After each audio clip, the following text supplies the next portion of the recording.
Howdy, my fellow dwellers of the internet. And welcome back to the game with one of the sickest soundtracks I think I've ever heard, Kenshi. But what dubious deeds are we going to be accomplishing today? Nothing. I'm done. The video's over. Nah, I'm just messing with you. But now that I've done a little bit of tomfoolery, let me explain to you what the move is. I want to start my own organized crime syndicate.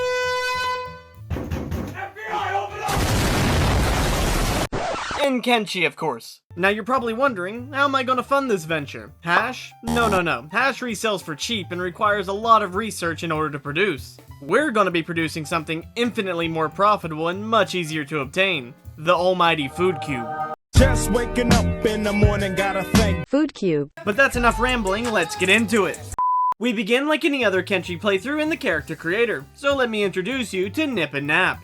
I decided to go with the slave start because fuck it, we ball. But we certainly can't do much of anything stuck in here, so obviously we need to escape. However, at the moment we're very slow and weak, meaning that if we tried, we would most certainly get our heads bashed in by the guards. In order for us to train our stats, we first need to work on our lockpicking by picking our way out of our cages. Then from there, under the cover of night, we could train our other stats like stealth. Hey yo, why he sneak like that though, man? What the hell? And when we weren't secretly training our stats and stealing food at night, we were slaving away, slinging that rock for the Holy Nation. But after several days of hitting rocks, workplace harassment, and intense Sigma male grinding, I finally felt Nip and Nap were ready to execute our escape plan. Ladies and gentlemen, I introduce you to Operation Sacrificial Lamb. First, using our newly acquired lockpicking skills, we'll free one of the other slaves. Then, following behind them, we'll head towards the camp's exit. Finally, using the friend we freed as a distraction, we'll walk right past the guards while they proceed to knock his head in. I'm sure he'd understand, though, it's for the greater good. And, yeah, the rest of these guys just kinda let me walk out. I don't really know why, I guess they just recognize real ballers when they see them.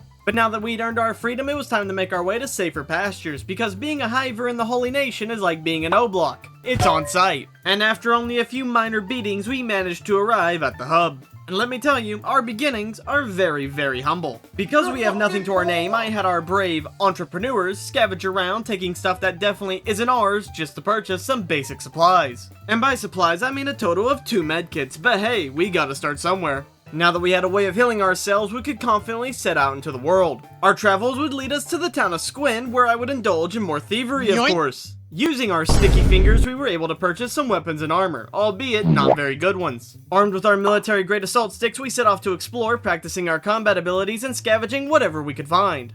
Hello once again, it's me, Larry, the Jewish lungfish. Just here to fulfill my contractual obligations to tell you to like and subscribe. And if you don't, I'm gonna have to take your credit score. You've been warned. Oh, and don't forget to join the Discord too. Anyways, bye for now. After several days of wandering around aimlessly, because quite honestly I had no clue what the fuck I was doing, it was time to find a place we could settle and start on Foodcube production. And for that, we need a place with a lot of green fertility, and there just so happens to be a spot north of the Holy Nation, a little place called the Hidden Forest. It's not really that hidden though, I mean it's literally marked on the map, so much for secrecy I guess. Inside the forest, we came across a small village where upon approaching, we were immediately stopped and interrogated by these guys like they were the KGB. We convinced them that we were just traders and they allowed us to access the village. Apparently, this place is known as Flotsam Village, occupied by a bunch of Holy Nation exiles.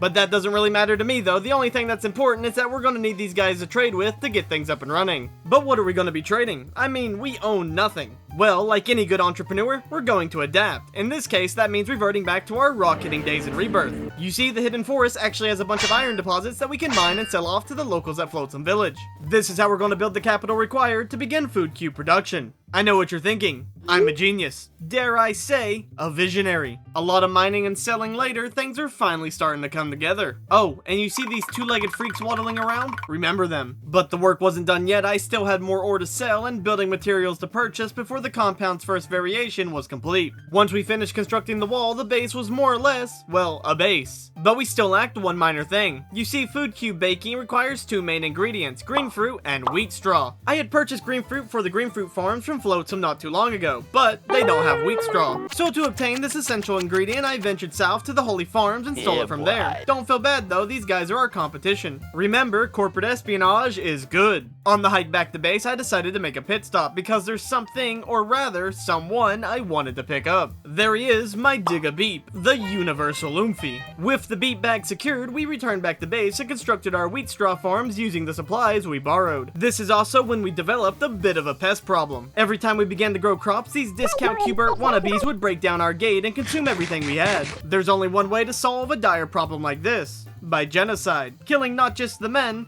but the women and the children too. But now that we no longer had pests eating our crops, we could actually begin doing what the whole point of this video is about: making food cubes. And after pouring our blood, sweat, and tears into it, we finally had our first batch of food cube goodness, and with it, a sizable profit. Now that we had a bit of cash to our name, I chose to buy a new recruit, because it's never a bad time to expand. Everyone say hello to Fripp.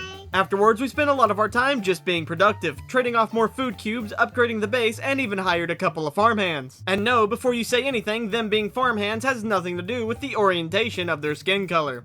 I swear. But now we had another issue: cannibals, and a lot of them. So I went out and purchased some better equipment and began looking for where they were originating from. This would lead me to an entire village of them that I would destroy accidentally, I mean strategically, by leading a pack of beak things into them. God works in mysterious ways sometimes. With peace once again restored, it dawned on me that we weren't really that well equipped, at least for a group wanting to become a notorious gang based around the selling of food products. Because of this revelation, I decided to use some of our food cube sales to buy us all much better stuff. From here on out, our group shall be known as the Foodcube Samurais. But we've yet to do anything devious, and I think it's about time we start.